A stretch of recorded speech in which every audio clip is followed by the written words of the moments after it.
I believe that when one MSP coughs, we all catch the cold, right? So our goal is to help them be better immunized and be ready to go, man, so that we're all doing it and doing the right thing, right? Because we already know that the MSP industry is not regulated. It's not out there. It's kind of sometimes can be the wild, wild west.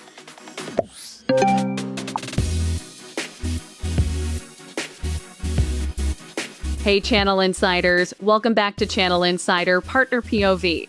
I'm your host, Katie Bavoso, and I am so excited because today I get to interview two of the three hosts of podcast MSP Unplugged. I'll be joined by Paco, Lebron, and Kirkendoll, two MSP leaders with decades of experience in IT managed services.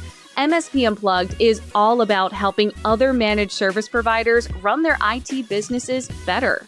As you'll hear, the best way to solve and avoid problems and issues as an MSP business owner is to learn from others in the community who have already been down that road.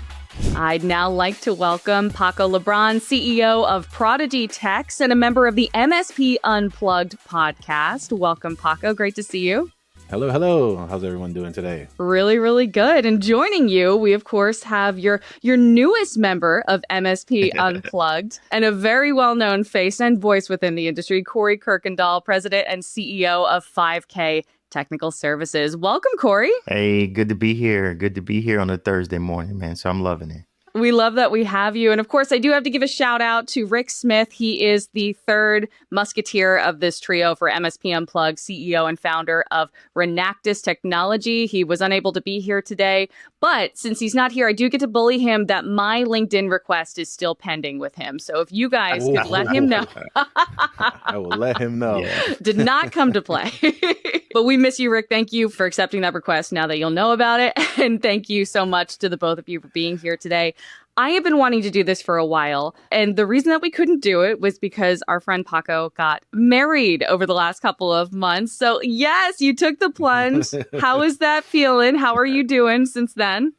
Great. I think, when we had chatted a little bit too, I got to marry my life partner. She's one of those where, from the beginning of my journey into this MSP thing, I always say there was a moment where if she could have ran, and she did not. And so I just appreciate her that much more for her sticking through it and now being wedded with me. So now that we're married, it's always one of those where we always look at each other like, was this really the wisest thing you probably could have done right now? But no, love her to death and really appreciate all that she does for the support. And so, yeah, we got married in October. And it's been a great last couple months, just working with intention. And we're starting this new retreat of like, what are we planning to do for ourselves in our life? Similar to like having a business retreat. So we'll be looking forward to that as our new bounded endeavor.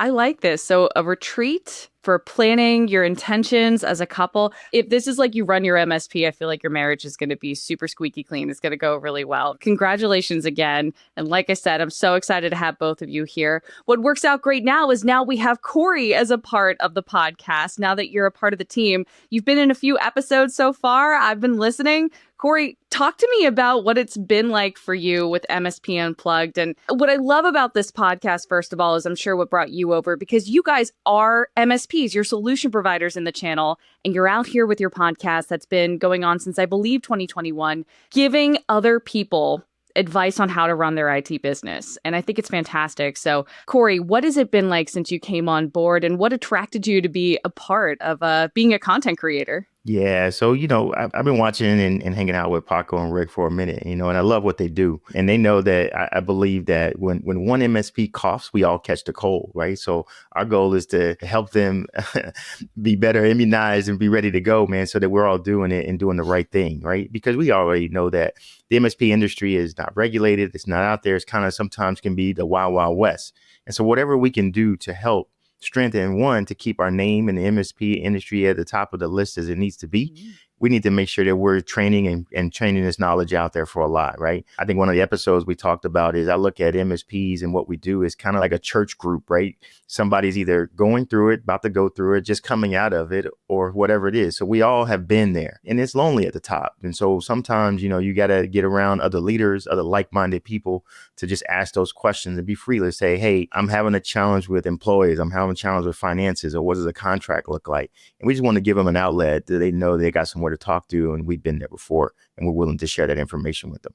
I love to hear that. I love to hear it. And before we dig more into the podcast, because I've got a bunch of questions about that, I want to make sure that I'm building trust with the audience and letting them know, like I said, you two really are MSPs. You got some great titles. So I want to have a chance to have each of you describe your business, who your clients are, the verticals they touch, and just dig into that a little bit. Paco, can we start with you? Tell us about ProdigyTeks, how long you've been around, and essentially what you do.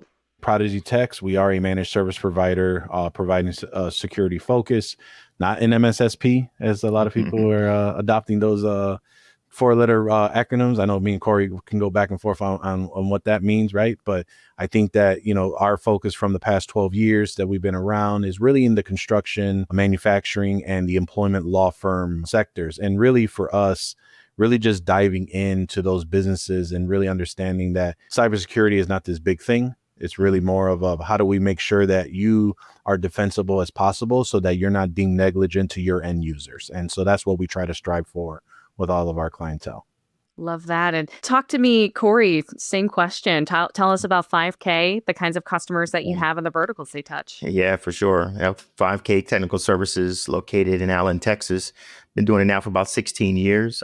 We focus on the legal industry, a lot of lawyers, nonprofit, and in the construction industry as well. One of the reasons we really started this in the nonprofit space, and we do a lot of what we call mega churches down here.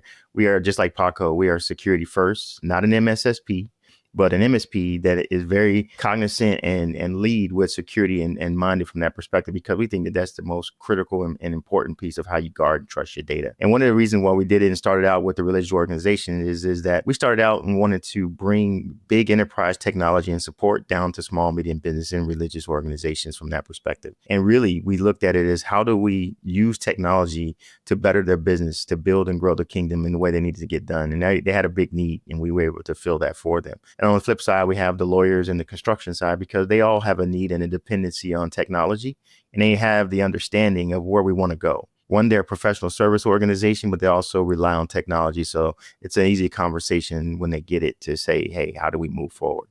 Can I ask you a quick question about the mega churches? Because I did speak to another MSP earlier this year, Green Bean IT, where he talked similarly about protecting churches. And those budgets, I got to say, are inconsistent. And obviously, because you're working with a religious organization. So what is like a need that stands out to you that you're often going back to them and constantly talking about that they constantly need from you, that kind of stands out from the law firms and the manufacturers and construction sites? When you look at the mega churches, some of the churches we support have a minimum of 10,000 users. These are the congregants they go through on every Sunday. And that's online and in person, 3-4 services. And when you look at it, they have what they call a church management system that has a database of all their information, their bank accounts, what they're giving, their children's information, their work. It's a lot. And because the church, has a heart of giving, doing the right thing because it's the right thing to do, then they become easy predators for people who want to take advantage of that situation, because they expect them to not turn up security systems, not have the right PCs, not have those things. And that's really not the case. And so we go in there and say, yes, we want to make sure that you're able to do those things and do the work that God has called you to do, or whatever your mission is doing. But we also want to make sure that you're doing the right thing to secure that information, because, again, when an attacker comes at you, they don't just go after you if you get the whole piece. But if I got social security numbers, healthcare insurance, kids numbers, social security numbers, all that information from a church, then you're ripe for the picking, right? And because they know that your defenses are down, and it just makes sense. And so those are the places where we go in to really help them, because they do have a lot of information that needs to be secured and protected. Something else the two of you had brought up, MSSP. I'm in the same boat. I think right now we're hearing a lot of folks want to tack that on because they're like, it's just an extra S, and we pretty much do that already. I'm like, no, do you have your own SOC? Like you gotta tell me that you have that, otherwise I don't believe you. Agreed. Is that something that you find now going into the MSP Unplugged podcast? Is that something you're often finding out in the field, so to speak, where people are calling themselves that, not realizing how they don't technically fit that criteria? Corey, we were just talking. I see you like lots and nodding over there. Talk to me about your experience with people. Is it they just don't know, or they just don't care? Well, yeah, I think that could be kind of a religious and a political conversation all built into one, right? And that goes down a path. I think it's a marketing piece, and it sounds good. In some cases, they don't know, and it may be that they don't care. But our take on it is I agree. You got to have your own SOC, own dedicated people from that perspective. And I look at it as that people who do support and people who do security are not one and the same, because the people who do support, they want to get you up, get you past the situation and go down that path, get you back around and work. People who are in security says they don't really care about getting you back up and running, because at that point they're collecting evidence and moving forward, right? Very different mindset and where it comes down that path. And plus, I have to have the skills and expertise to be able to understand telemetry, attack vectors, MITRE, all that good stuff. And a typical support person won't have that. So that piece is we're an MSP that is security focused, but we are not an MSSP. We will partner with one that has those skills and things from that perspective. And that's just the right way to go from that perspective. Paco, why don't you build on that for me? Who's coming up to you out there and saying well, you don't have to name names, but who's coming up to you out in the field saying, like, yeah, we're an MSSP? Do you grill them right away and say, like, oh, so you have your own SOC? Or is that something where you're feeling like you say, okay, big brotherly, I got to tell them this is what you're signing up for when you call themselves that? What's that experience like for you? Now, Katie, we're an inclusive group here. We don't make anyone feel any certain way of how they're calling themselves. We respect every which one of them on how they want to call themselves. But what I will say is that I think there was just such a big marketing push from either vendors or from processes or people in communities. Having the word MSSP is the thing to do. And so I truly believe it's still being opened up for interpretation of what does MSSP mean, right? And I think a lot of us do align with how Corey said and how you mentioned, where if you have a SOC and you're understanding these things, there's two different mindsets between them. But I will go back to, my good friend, Matt Lee, who is over at PAX 8 right now, but while doing his Cyber Matt Lee thing that he does, reviewing, I forgot what document it was that was released, that specifically where the government reviews an MSP is an MSP is responsible for the security of data for an individual or for a company.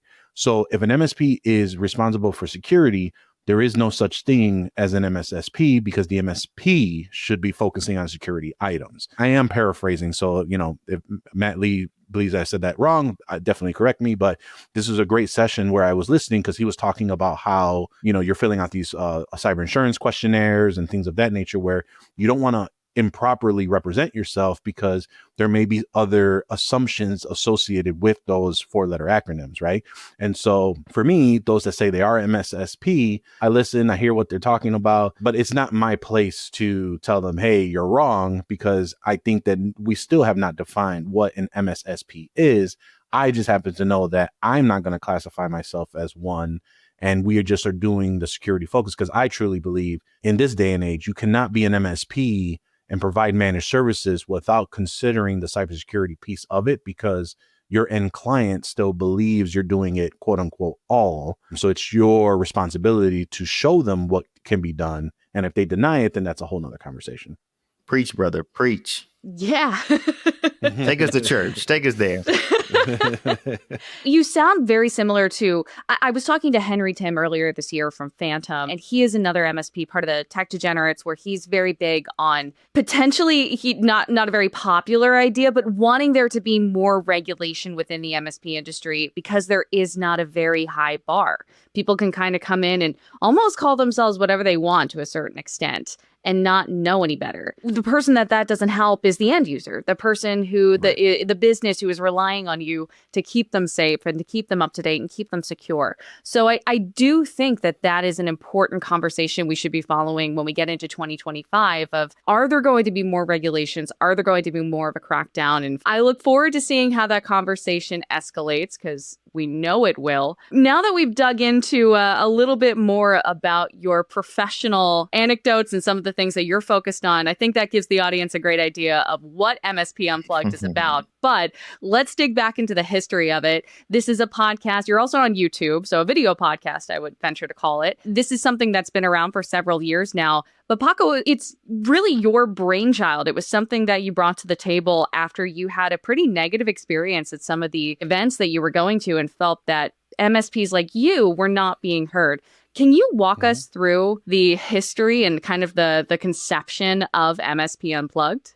Essentially, like you said, really the main point of the MSP Unplugged community that just so happens to have a podcast and an event tied to it is really trying to understand the under $3 million MSP, less than 20 employees, and having them have a voice of a collective heard for whatever the case they want to be heard for, whether that is vendor conversations, again, like Corey mentioned, operational efficiency, financial literacy, which is a number one small business killer, let alone in the MSP space, and just bad information given all around in the industry.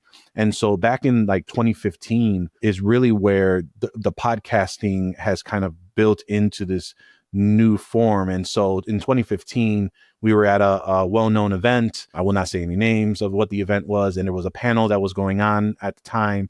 And the moderator asked his panelist, hey, what do you believe is your biggest hurdle right now to grow your MSP?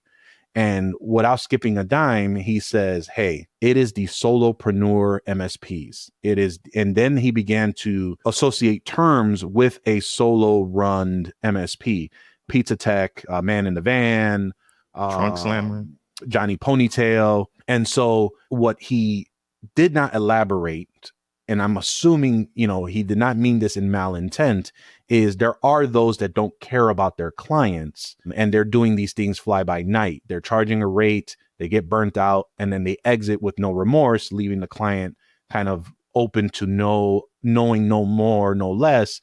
So when a reputable MSP, no matter what their size are, they are now being looked at as kind of the old, the old salesman at a car dealership.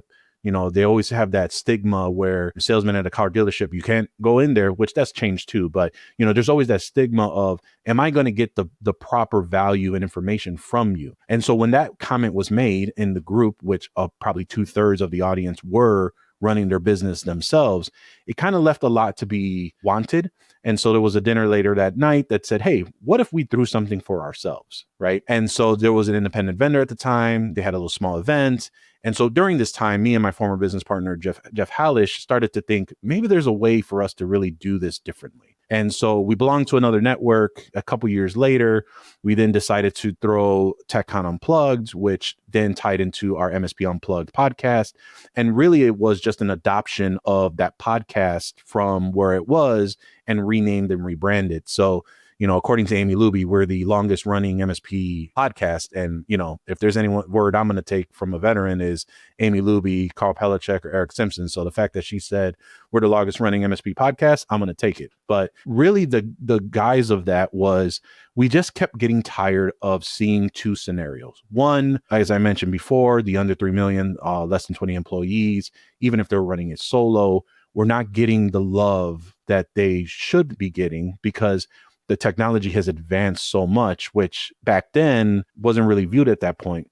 But the other side of it was you had all of these business owners really putting all their efforts in, putting all their resources, their energy, their effort, sacrificing time with their families, only to come up short, and they felt they were burnt out and then exit to go back into corporate America.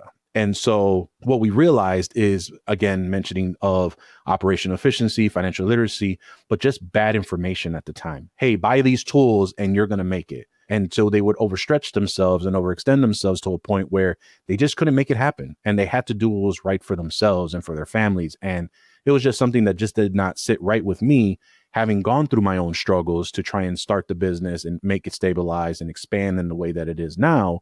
Has really dawned for us to say, we really need to provide an outlet for those to say, these are our experiences. This is what we personally did to succeed. Because at the time, transparency wasn't very big at the time. Nobody really wanted to talk about the ugly side of success.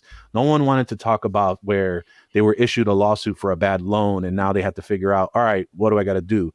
They don't talk about hiding the card from being repossessed because you were trying to figure out how do you pay this bill for that bill, getting into bad agreements for financial sake and trying to get over the hump of that. There was none of that happening back in the day, and especially for our size.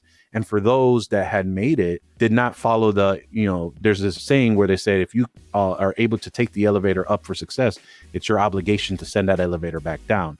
And there wasn't really a lot of that for at least our size MSPs, or at least for our communities, thus us creating this avenue, creating this outlet, and hopefully providing some value to some of those that were listening, thus why the podcast is where it is today. There's more where this conversation came from. Come back on Tuesday for part 2. Thanks so much to Paco and Corey for joining me today. And thank you as always for watching or listening. You can watch more episodes of Channel Insider Partner POV on channelinsider.com or check us out on youtube.com/channelinsider_news and trends. You can also listen to us as a podcast on your favorite podcast listening platform. Don't forget to like, subscribe, and follow wherever possible so you never miss an episode. Once again, I'm Katie Bavoso, and I'll see you next time.